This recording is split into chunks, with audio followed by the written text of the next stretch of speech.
Punjab duck हे आहेत आमचे रेणाखेडचे मित्र आणि हे गावकरी भाऊ संजू भाऊ.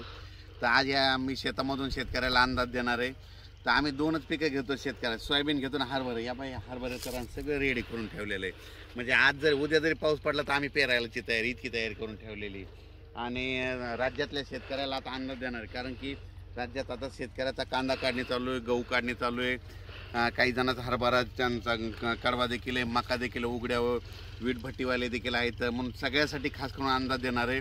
म्हणजे आज आहे 6 एप्रिलपासून राज्यामध्ये उन्हाचा पारा वाढत जाणार आहे. म्हणजे 11 तारखेपर्यंत चांगला 42, 43, 44, 43 अंशापर्यंत पारा वाढत जाणार आहे. म्हणून हा अंदाज लक्षात द्यायचा.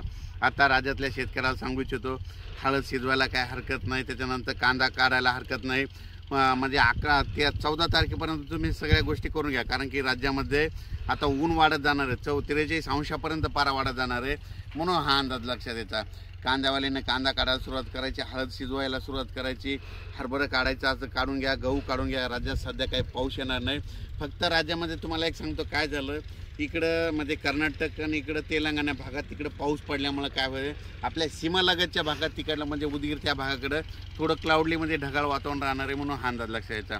पण राज्यात मात्र आता 8 दिवस मात्र हवामान कोरडं राहणार आहे, उन्हाची तीव्रता वाढत जाणार आहे. म्हणून हा अंदाज लक्षात द्यायचा. अचानक वातावरणात बदल झालं तर लगेच एक उद्या मेसेज दिला जाईल. धन्यवाद.